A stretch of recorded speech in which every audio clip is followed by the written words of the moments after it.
জাগো হে এই নগরে বাসী, মুখে জয় রাধা শ্রী রাধা বইলা পুহাইল নিশি। জাগো হে এই নগরে বাসী। কি ঠাকুরপো, আনমনে কি এত ভাবছো? আরে মেজো বউ ঠান যে। বলছি যে কি ভাবছিলে? একটা গানের সুর মাথায় আসছিল, কিন্তু প্রকাশ করতে পারছি না। মনের সুরটা ধরো, তাহলে গানের সুরটা পেয়ে যাবে। মনের সুর? হ্যাঁ, তোমার বিয়ের ব্যবস্থা করতে হবে তো। বাবা মশাই আমাদের উপর দায়িত্ব দিয়ে গেছেন তোমার জন্য মেয়ে দেখতে। বাবা মশাই এখন তো হিমালয়ে আছেন। যাই বাবা, জ্যোতির বউকে বলতে হবে, আমার উপর তো সব দায়িত্ব। তুমিও কিন্তু সঙ্গে থাকবে।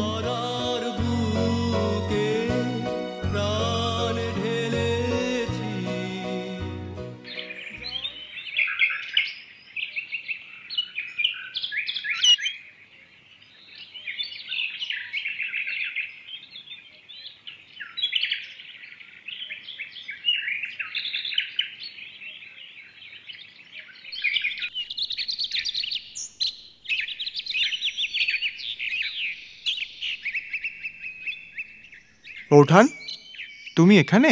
কি বলছো? মানে বিয়ে ঠিক হয়েছে, পাত্রী দেখতে যেতে হবে, তাই তো? মেজো বৌঠান তো সেরকমই বললেন। আমাকে উনি জানিয়েছেন তোমার দাদাকেও যেতে হবে। ভেবো না, তুমিও যাবে আমাদের সাথে। দেখি তুমি কেমন পাত্রী পছন্দ করো। পছন্দ হলো না।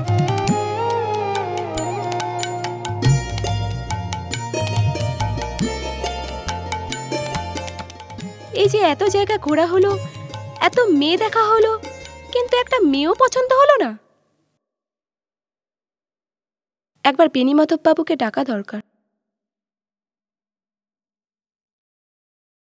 প্রণাম মেজো বৌঠান। আসুন বেণীমাধব বাবু। আগে বলছি, আপনার একটি বিবাহযোগ্যা মেয়ে আছে। আগে আপনি কি আপনার মেয়ের বিয়ের ব্যাপারে কিছু ভাবছেন? সে তো ভাবতেই হয়, মেয়ের বাপ যখন। তাকেই আমরা এই ঠাকুরবাড়ির ছোট বউ হিসাবে মেনে নেব। আগে কিন্তু আপনারা তো আমার মেয়েকে চোখেই দেখেননি। ও আমি না দেখেই বুঝতে পারছি বেণীমাধব বাবু। আচ্ছা, তাহলে আমাকে একটু আমার স্ত্রীর সঙ্গে একটু আলোচনা করে নিতে হবে, তারপর যদি জানাই। জানান, তবে বেশি দেরি করবেন না। জি আগে, জি আগে।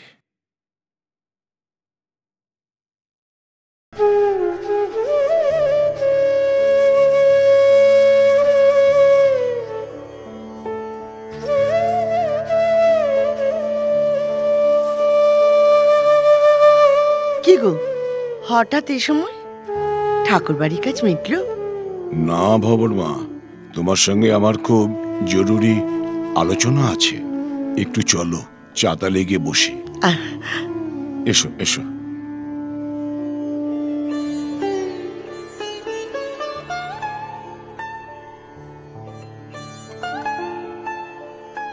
নাও, বলো কি বলবে। মেজ বৌঠান বলছিলেন রবিবাবুর সঙ্গে ভবতারিণীর বিয়ে দেবেন। হ্যাঁ, এ তুমি কি বলছো? ওরা জমিদার, তার উপর ব্রাহ্ম, আর আমরা হচ্ছি হিন্দু।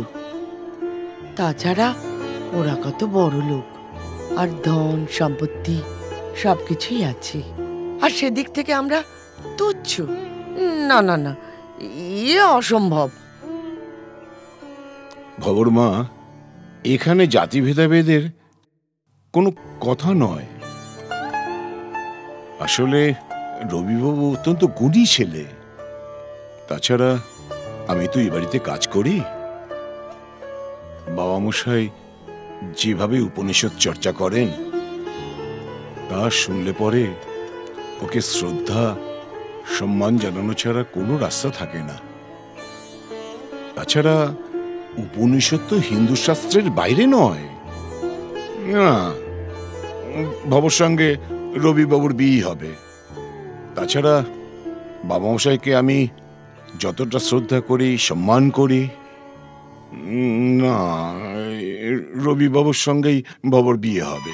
তুমি অমত করো না, তুমি ওকে আশীর্বাদ করো। ভবর ভবিষ্যৎ তুমি দেখো, ওরা দুজনে খুব সুখী হবে।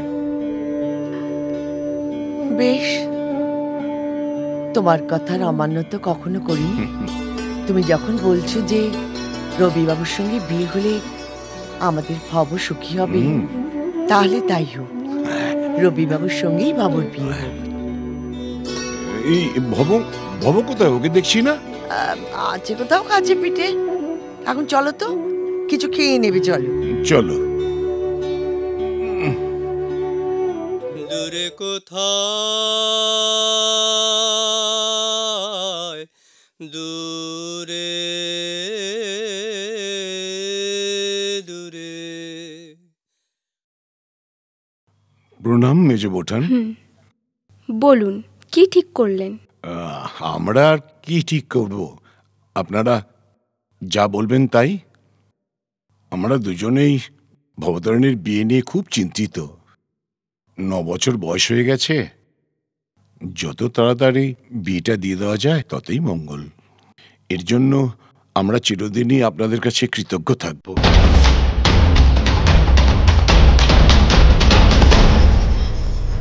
মেয়েটিকে আমরা দেখলাম না, মেয়েটিকে তুমি দেখলে না, আর মেজ বৌঠান রাজি হয়ে গেল বেণীমাধব রায়চৌধুরীর মেয়ের সাথে তোমার বিয়ে দিতে। বাহ, কি ভাবছো? না মানে, তোমার কথাটাও তো একেবারে ফেলে দেওয়া যায় না। আচ্ছা বৌঠান, তুমি একটা কাজ করতে পারো তো, তুমি গিয়ে মেজে বৌঠানের সাথে কথা বলো না। না, আমি এসব পারব না। তাছাড়া বাবামশাই বলেই গেছেন আমাদের বাড়ির ছেলে মেয়ের বাড়িতে গিয়ে বিয়েটা করবে না, বিয়েটা জোড়াসাঁকোর বাড়িতেই হবে।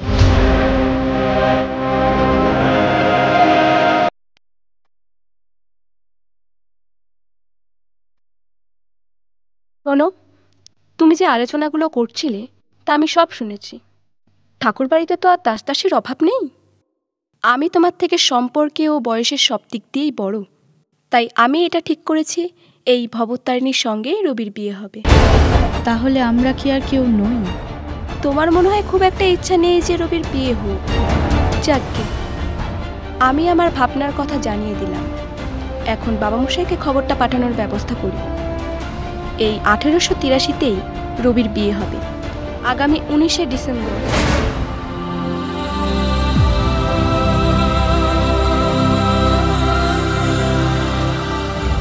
কাছে থেকে দূর ছিল কেন গো আধারে,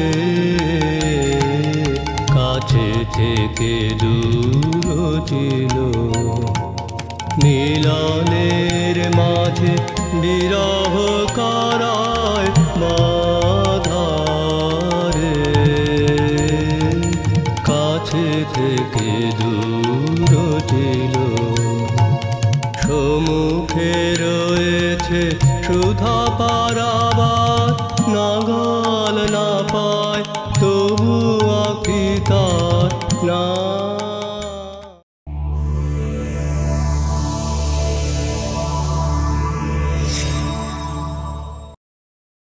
এরকম আরো অনেক সিনেমা দেখতে হলে ডাউনলোড করুন ক্লিক অ্যাপ।